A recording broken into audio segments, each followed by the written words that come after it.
Oke, bismillahirrahmanirrahim. Assalamualaikum warahmatullahi wabarakatuh. Alhamdulillah. Ya, kita pada hari ini kita akan kembali melakukan acara yang seperti biasa, yaitu Library Talk ya. Yang mana kita sudah ada narasumber kita yang sudah sangat kita kenal dan juga beliau adalah orang yang terkenal ya. Banyak sekali karya-karya beliau ini ya, khususnya dalam bidang perpajakan. Dan juga saya ditemani oleh rekan saya yang luar biasa ini, yaitu Sinta Nur Fatimah ya. Nah, Sinta Nur Fatimah ini adalah mahasiswa kita juga sebenarnya, tapi beliau ini memiliki kelebihan-kelebihan dari keilmuan ya, dan juga banyak sekali konten-konten yang beliau buat ya. Oke, mungkin saya ingin ini dulu ya Pak Wikora ya. Nah, Pak Dwi Korang ini adalah dosen Institut Setiami ya, yang mana beliau tadi yang memiliki banyak buku ya. Yang kita tahu juga Pak Dwi Korang ini beliau adalah orang yang sangat sibuk ya, orang yang memiliki aktivitas yang padat ya, aktivitas yang banyak ya. Mungkin boleh Pak sedikit menceritakan apa aktivitas Bapak gitu. Ya, terima kasih Mbak Sinta. Jadi sebetulnya saya bukan orang sibuk juga enggak. Saya ini pensiunan. Nah, cuman jiwa saya nggak bisa berhenti untuk berkarya. Jadi nggak pernah merasa tua. Jiwanya muda terus ya. Rambutnya putih boleh terserah ya. Tapi semangatnya itu semangat muda untuk mencerdaskan anak-anak bangsa. Nah, itu. Nah, kegiatan saya sekarang itu adalah saya juga membantu ya di Dekanat VIA sebagai kepala pusat pengkajian. Terus juga saya di organisasi profesional, saya di bidang penelitian di IFTA. IFTA itu Indonesian Fiscal and Tax Administration Association. Nah, itu adalah wadah dari teman-teman peneliti, pengajar, praktisi tentang perpajakan, terutama di kebijakan administrasi perpajakannya. Nah, itu kebetulan sekjennya adalah dekan VIA kita, itu terpilih barusan. Nah, saya membantu di bidang penelitian di situ. Nah, di yang lain tetap aja berhubungan dengan pendidikan, dengan perpajakan. Saya anggota aktif di ATPECSI, Asosiasi Tax Center Perguruan Tinggi seluruh Indonesia, yang minggu lalu berubah namanya menjadi Pertapsi, Persatuan Tax Center dan pendidik kalau nggak salah gitu, atau praktisi perpajakan seluruh Indonesia.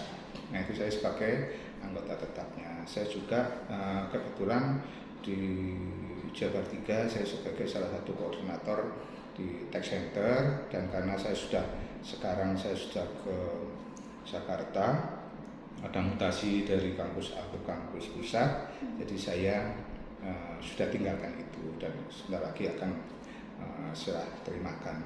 Nah, kalau di luar itu ya mudah-mudahan saya masih istiqomah itu menjalankan tugas dari Gusti Allah ya. Ya, ngurusi ya apapun lah yang itu sifatnya ibadah.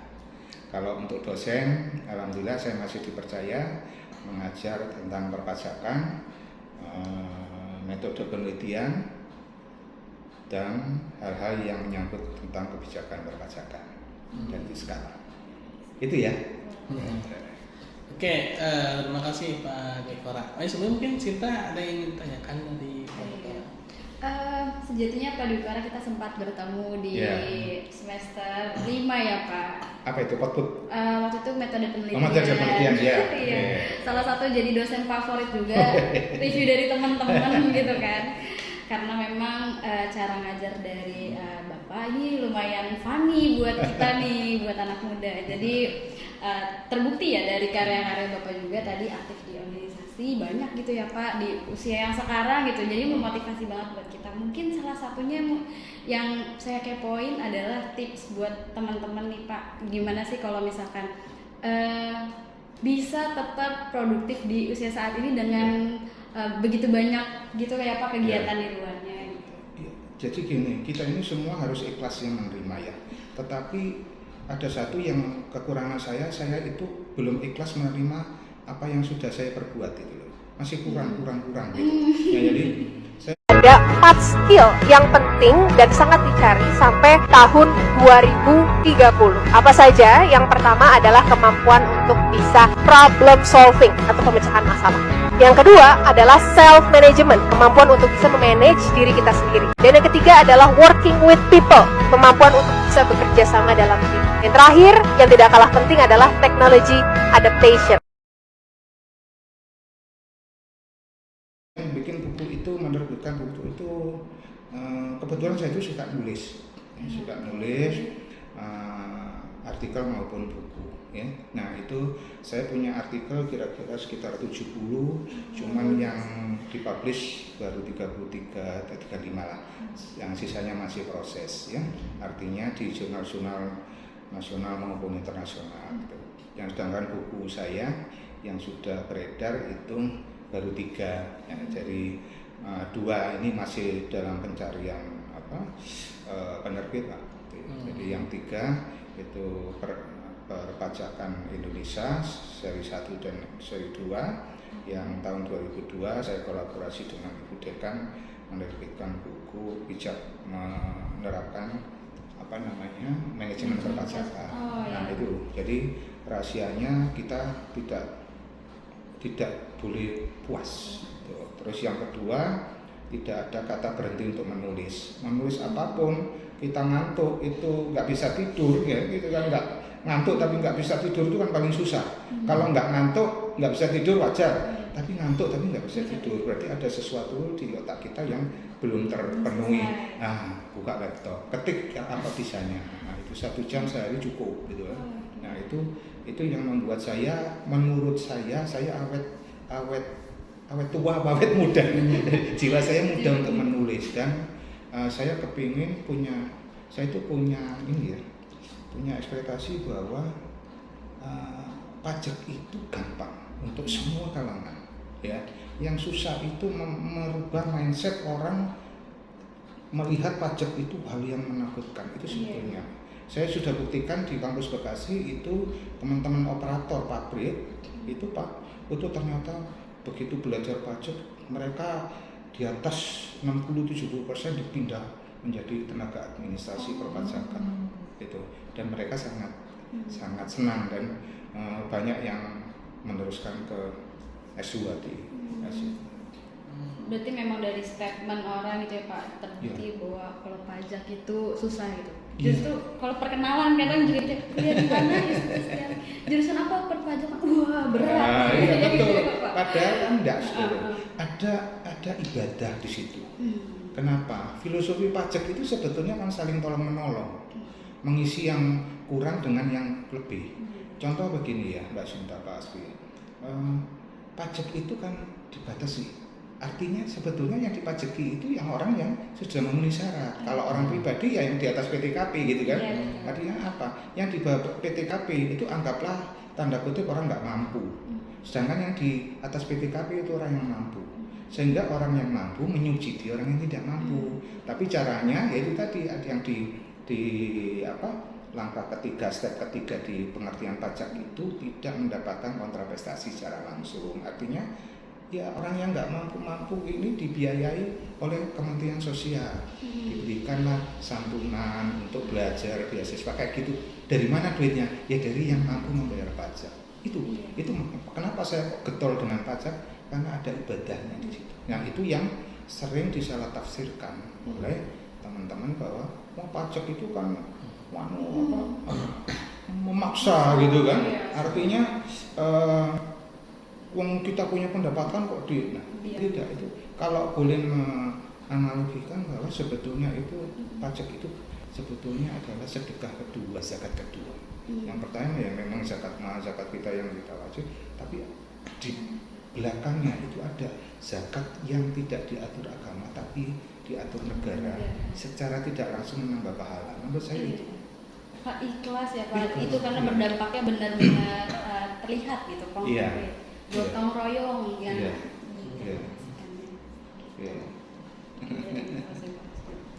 Oke, gimana sih Pak? Coba. Oke, coba. Tadi Bapak ini ya ada buku apa? Mana Yang terakhir, Iya, bijak menerapkan manajemen perpajakan. Bijak menerapkan manajemen perpajakan. Betul. Nah itu kayaknya menarik tuh Pak, karena gini kan terkadang kita ya dalam pajak itu kan nggak mengerti ya, kurang paham gitu Iya, kan. iya. Nah itu terkadang kita mungkin yang pakai itu secara pribadi maupun perusahaan ya, itu kan suka salah dalam apa namanya gimana sih menyiasati biar bayar pajak itu lebih rendah atau mungkin itu gimana gitu ya, tapi sesuai dengan hukumnya gitu kan. Iya, iya. Nah mungkin itu sesuatu yang menarik itu bukunya Pak ya, itu ada di mata kuliah Bapak ya. Iya. Nah yang saya tanyakan ini Pak, apakah buku itu sebenarnya bisa nggak sih Pak, bukan hanya untuk orang yang kuliah gitu, misalkan secara umum gitu Pak, Iya. gitu mungkin itu bisa kali Pak ya. Iya, iya. Jadi gini Pak Asbi ya, jadi saya menulis buku ini sebetulnya memang tujuan utama untuk memudahkan mahasiswa. Jadi mahasiswa itu supaya mempunyai pengetahuan tentang manajemen perpajakan. Manajemen perpajakan itu sebetulnya bukan untuk anak pajak saja, tidak. Manajemen perpajakan itu kan bagian dari manajemen Pak, dari strategi manajemen kan. Nah di dalamnya ada manajemen perpajakan, ada perencanaan di dalam manajemen perpajakan buku saya itu ada perencanaan perpajakan, tax planning. Nah setiap orang itu mestinya harus mengetahui tax planning. Karena apa? Tax pajak itu adalah biaya yang akan mengurangi pendapatan dia. Bagaimana cara kita memanage pajak ini supaya seoptimal mungkin dalam kacamata wajib pajak seminim mungkin. Optimalnya adalah seminimal mungkin tanpa melanggar peraturan atau undang-undang perpajakan. Nah, buku saya itu menyajikan hal yang demikian. Jadi apa itu? Bagaimana cara kita umpama mahasiswa akan membuat usaha? Apa baiknya dalam orang pribadi, bentuk perorangan, apa bentuk CV atau bentuk PT, itu plus minusnya ada di mana? Itu di buku saya ada. Terus tentang kalau dia sudah mendirikan badan usaha, menerapkan PPh 21 atas pemotongan penghasilan karyawannya bagaimana? Pakai metode net basis kah, gross basis kah, gross method kah? Nah itu harus banyak ditimang-timang. Karena apa? Satu usaha itu yang paling riskan, yang bikin bisa membuat perusahaan itu kolab adalah berhubungan dengan stakeholder, external stakeholder. Kalau internal stakeholder masih bisa oke, begini. Tapi kalau dengan eksternal terutama kantor pajak, ya sudah aturannya begini harus begini gitu. Nah, kalau kita salah menerapkan, kita tidak mempunyai perencanaan pajak yang baik dan matang, itu susah ya. Nanti efek di belakangnya akan begitu sudah ada masalah gini baru iya penting juga. Itu yang pertama. Terus yang kedua, apakah buku saya itu untuk mahasiswa? Tidak, apa saja tidak Pak. Penerbit saya itu sudah memasukkan ke toko-toko buku baik online maupun yang konvensional itu. Jadi buku saya itu memang yang sekarang nggak tebel karena sifatnya sebetulnya membantu mahasiswa sebagai buku ajar. Di situ ada tulisannya buku ajar, tetapi oleh penerbit sudah dimasukkan baik secara online, e-commerce maupun di toko-toko buku manual, dan alhamdulillah beberapa sudah disitasi. Ya, seorang buku yang baik itu adalah buku yang bisa diterima oleh pasar. Nah, pembuktian pasarnya selain dia laku dengan royalti yang diterima oleh pengarangnya, penulisnya, juga sitasi. Itu bagi saya yang paling penting, buku saya bisa disitasi, dikutip Pak, untuk kepentingan ilmiah. Itu kira-kira Pak Haji. Jadi rekomennya Pak ya buat anak muda yang mau bangun usaha mungkin gitu ya, yang kebetulan seperti saya juga ada materinya gitu kan buat mahasiswa. Nah itu bisa nanti teman-teman beli dan baca gitu. Nanti juga untuk keperluan kalau untuk penelitian tadi yang Oh iya, dan itu juga bisa untuk referensi pada saat penulisan penelitian maupun tugas akhir skripsi. Itu bisa dijadikan referensi juga. Citasi. Ya, disitasi. Ya. Nah, ini sebenarnya Pak ingin sedikit menanyakan ya. Ya, kalau lembaga atau badan hukum biasanya ada yayasan, ada CV, ada PT Pak ya. Nah, kalau menurut Bapak nih Pak, yang pajaknya paling kecil itu benar nggak sih Pak? Kalau yayasan itu katanya paling kecil gitu dibandingkan dengan begini, semua itu ada maksud dan tujuannya, pendirian dalam bentuk PT, CV. Nah, ilustrasinya begini, pada tahun kemarin itu yang paling menguntungkan bentuk usaha dalam perorangan karena pajaknya terkecil dengan tingkat perorangan itu 5-30% dan itu sangat menguntungkan. Tapi dengan adanya penurunan tarif PPh Badan dari 25 menjadi 20 dan kenaikan progresif PPh OP dari 30 menjadi 35. Nah, sekarang yang menguntungkan justru yang di badan usaha PT. Nah, tapi itu pun tidak bisa disamaratakan. Itu nanti ada hitung-hitungannya, Pak. Hitung-hitungannya karena CV itu kan tidak ada saham yang dibagikan.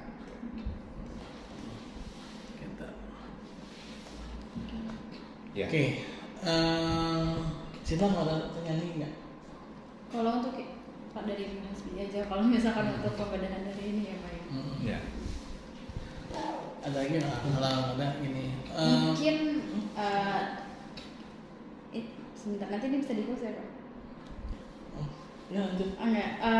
Sebenarnya nanti ini pengen nanti di kalau misalkan ini tipsnya Pak. Tipsnya tadi karena mau belajar menulis itu seperti apa gitu kan, dan memang istiqomahnya itu kita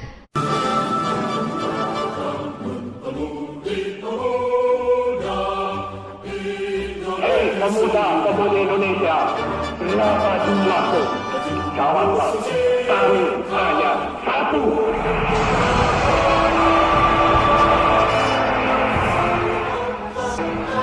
Hari Sumpah Pemuda. Jadilah penjaga NKRI Dan terus berkarya. Gimana gitu Pak? Kadang kalau membaca alhamdulillah mungkin teman-teman dari terbiasa dituntut gitu ya dari sekolah kan karena ada literasi wajib gitu kan. Jadi sebelum membaca. Tapi kalau menulis ini masih sedikit nih Pak. Mungkin itu gimana tuh Pak? Jadi gini, menulis itu tipsnya itu semua tidak menulis ya, itu adalah niat dulu. Innamal a'malu binniyat, semua itu didasari niat. Niatnya apa? Satu, lillahi ta'ala. Karena apa? Di situ ibadah. Kita cari banyak yang kita cari dari kita menulis, banyak yang kita dapat. Insya Allah lah kalau kita niatnya ibadah, bismillah, ya pahala tentunya ya, insya Allah Tuhan akan kasih. Terus yang kedua juga kita niatnya apa? Niatnya mencerdaskan. Terus yang ketiga menularkan ilmu. Ilmu itu bisa ditularkan dengan cara kayak Nabi menerima ilmu. Yang pertama Iqra. Saya nggak bisa baca, Iqra, udah satu huruf akhirnya. Nah, sama seperti itu. Kalau menulis apa yang harus kita lakukan? Buka laptop. Sekarang laptop kan Pak ya, dulu mesin ketik kan. Buka laptop, tulis apa yang akan ingin Anda tulis. Wah, saya nggak bisa nulis pajak, jangan tulis pajak kalau nggak bisa. Apa? Wah, nulis surat nggak apa-apa. Surat terus akhirnya jadi novel. Kalau sudah biasa nulis, nanti saya tambahkan ilmu perpajakannya, pasti akan nulis pajak. Gitu. Jadi menulis untuk teman-teman itu tidak harus didahului harus nulis tentang pajak, tidak. Tulis apa yang karena kebiasaan menulis. Nanti kalau sudah tulisannya banyak dan sudah kebiasaan menulis, nanti akan menulis yang dari hobinya tentang novel atau apapun itu akan beralih ke ilmiah, penelitian, nulis penelitian. Nah kalau sudah gitu itu akan masuk, dibantu oleh institusi, nanti masuk ke jurnal. Kalau sudah masuk jurnal, masuk di Google Scholar. Kalau masuk di Google Scholar, kalau yang baca novel itu mungkin orang Indonesia doang, mungkin orang Jakarta, Bekasi, Depok lah, Jabodetabek doang. Tapi kalau sudah masuk Google Scholar, seluruh dunia akan baca, terutama peneliti. Itulah. Apa mahasiswa bisa begitu? Silakan buka Google Scholar, nama saya, buka, klik, nanti banyak mahasiswa yang nama mahasiswa yang sudah ikut bareng saya penelitian dan sudah ada di Google Scholar. Keren toh? Di Google Scholar di search-nya apa Pak Dwi Kora? Di Google Scholar-nya ketik nama saya Dwi Kora Harjo, klik akan keluar. Jadi dicoba tuh teman-teman, biar ada referensi ya. Ya tidak hanya saya Pak Asfi, nanti ketik nama Pak Asfi akan keluar. Dan mahasiswa harus, nanti tulisannya harus Pak. Jadi institusi, saya sudah paling tidak karya ilmiah mahasiswa terakhir itu adalah tulisan dia, institusi bagus ya, memaksa mahasiswa membuat jurnal dari skripsinya. Nah itu kan sudah bisa. Nah itu harus dipublish. Skripsinya sekarang skripsi tesis itu kan nggak boleh dipublish kan sebagai jurnal kan, tapi jurnalnya atas penelitian itu dengan template jurnal-jurnal tertentu itu bisa dipublish. Dari situ udah bisa. Jadi mempermudah juga kalau untuk mencari sumber referensi ya Pak ya, buat Iya, teman-teman nanti betul. next ke depannya gitu. Iya. Jadi ngambil peran gitu kan dalam penelitian yang lain. Ya, tadi ada satu kata kunci ya, yaitu tulislah yang mudah gitu Pak ya. Yang mudah. Jadi terkadang kita kan suka ribet sendiri Pak ya kalau nulis tuh, terkadang kita tuh, aduh kayaknya saya nggak tahu apa-apa nih gitu. Nah, Saya nggak percaya itu Pak. Buktinya apa? Mahasiswa bisa nulis skripsi. Nah, udah dari situ aja. Untuk yang belum waktunya skripsi sambil latihan toh. Nanti sudah biasa nulis, nanti nulis skripsi lebih mudah. ya benar. Atau mungkin yang muda-muda ya itu kalau dibilang nggak bisa nulis, padahal sama doinya lancar. Oh, itu. Bayarnya panjang ya. Panjang, suratnya banyak. Bohong kalau nggak bisa nulis. Nah, mungkin dari situ ya bisa tuh apa namanya, nanti mungkin surat cintanya bisa masuk Google Scholar. Oke, itu ya jadi tips and triknya. Sinta mau ada yang mau ditanyakan? Dari Sinta cukup ya. Kalau saya sebenarnya bukan Pak. Nah tadi sebenarnya saya pengen apa namanya nanyakan juga nih ya, buku Bapak tadi itu yang apa, manajemen perpajakan itu ya.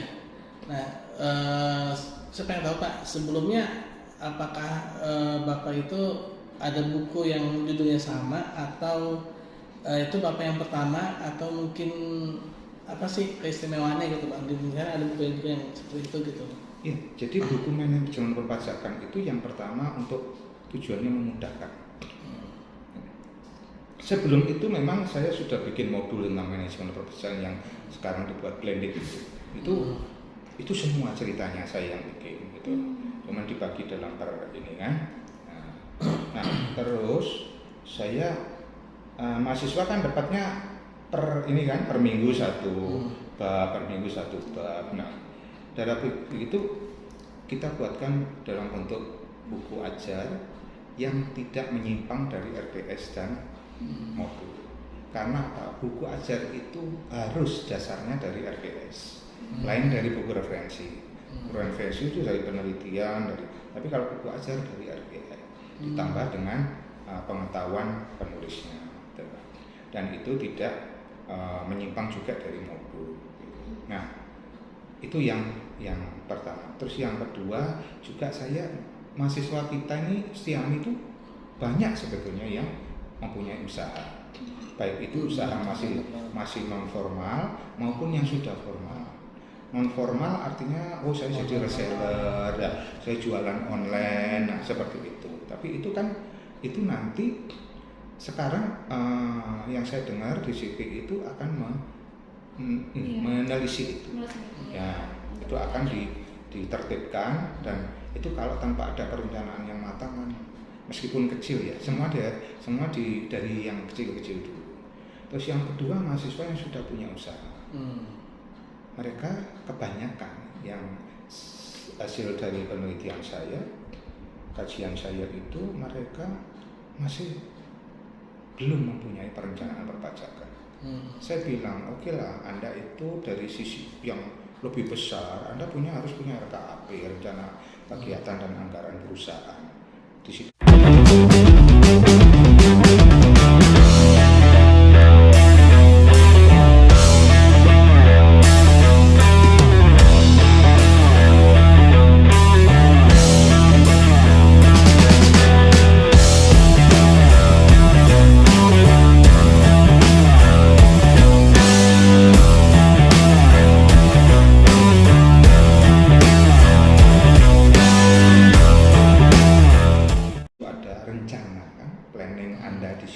masukkan tax planning di dalamnya, karena sekali lagi tax planning itu adalah biaya bagi perusahaan yang bersifat eksternal. Kalau salah dalam merencanakan, menghitung, mengelolanya, itu berakibat fatal. Bisa dilihat banyak perusahaan-perusahaan, terutama yang baru berdiri, kena pajak hilang. Nah, itu yang mahasiswa. Tetapi kalau umum mau mencoba, ya silakan. Maksud saya utama untuk mahasiswa sih. Nah, terus dari penerbitnya, Pak, ini buku Bapak baik untuk kita, terutama waktu itu di Jogja. Di Jogja itu banyak pengusaha-pengusaha UMKM yang memerlukan pengetahuan. Izin saya boleh nggak kita dikomersilkan gitu. Sepanjang tidak menyalahi aturan tentang perbukuan ini ya, penjualan ya monggo aja. Yang penting itu ilmu yang saya ini kan bisa dipelajari, syukur-syukur bisa diterapkan ya Pak ya. Saya pun ya namanya umur nggak tahu ya, insya Allah. Nah itu yang sebetulnya itu yang saya harapkan. Amal jariah. Betul. Iya Pak. Terutama tax planning tadi itu tertarik sekali ya. Menarik sekali itu tax planning itu, jadi memang terkadang apalagi UMKM ya, itu kan ya hampir sebagian besar, tidak semuanya ya, itu yang mereka itu kalau dibilang ya tidak tertib pajak gitu ya. Nah mungkin itu bisa jadi salah satu rekomendasi kita, atau mungkin nanti kedepannya kita bisa bikin semacam kegiatan sosialisasi buku itu Pak ya, terutama UMKM ya, mengenai tax planning ya. Ya terus terang aja ya, mungkin ya saya sendiri juga masih belum begitu paham tentang perpajakan gitu ya. Apalagi mungkin sebagian besar teman-teman kita juga mungkin yang punya usaha juga, mereka masih juga yang belum paham tentang perpajakan. Itu mungkin bisa kita inikan lagi Pak ya, kita godok lagi ya, kita matangin lagi ya, agar mereka tuh sadar pajak juga gitu ya, sadar pajak. Dan kadang juga kalau ngomong pajak tuh kadang-kadang sudah ngeri duluan tuh Pak. Ya, padahal kan tadi ya Pak Dukora katakan yang tadi suatu hal yang gampang, yang mudah ya.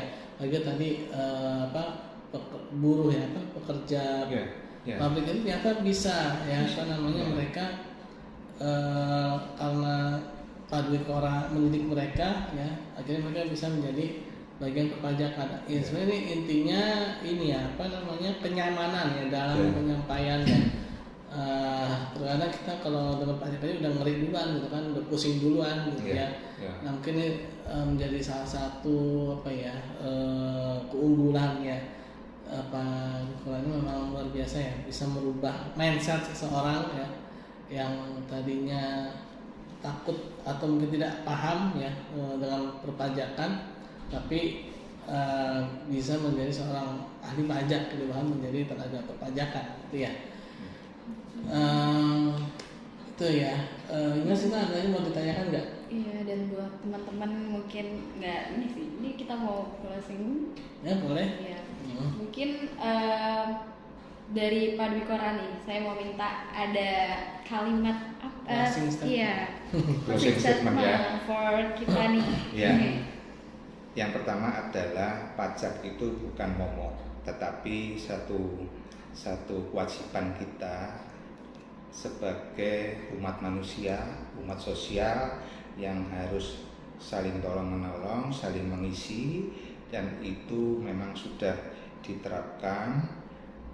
Pembuat kebijakan sudah memikirkan hal itu. Jadi intinya adalah pajak itu bukan suatu hal yang menakutkan, tapi salah satu tempat kita untuk mencari ridho Tuhan, ya. Jadi itu teman-teman yang masih menganggap bahwa pajak itu tanda kutip momok gitu ya, mengurangi pendapatan, tidak, justru sebaliknya. Kita mendapatkan pahala, kita membantu negara, membantu masyarakat, dan disitulah tempat kita meminta ridho Allah. Kalau sudah ridho, insya Allah nanti usahanya pasti akan diberikan kelancaran. Itu aja. Oke, tidak terasa ya, sudah Setengah jam. Sudah berbincang. berbincang ya. Oke, mungkin itu aja ya dari kita. Sebelumnya terima kasih banyak pada Bapak Dr. Sama-sama. Harjo ya atas waktunya dan juga ilmunya yang sangat bermanfaat ini. Semoga menjadi amal jariah. Iya, Mungkin- buat teman-teman juga mungkin karena dia nggak kenal pajak, jadi nggak sayang pajak ya Pak ya. Kenali dulu pajaknya, bisa baca buku ya karyanya Pak Dwi Kora. Dan soon semoga nanti dari teman-teman yang nonton video ini juga termotivasi untuk membuat karya-karya lain yang bisa bermanfaat dan untuk ladang ibadah dari pribadinya juga gitu ya Pak, dan manfaat yang lain. Amin, amin. Terima kasih. Oke, terima kasih Pak. Terima kasih. Assalamualaikum warahmatullahi Terima kasih, ya. wabarakatuh. Terima kasih, Pak Sinta. Ya.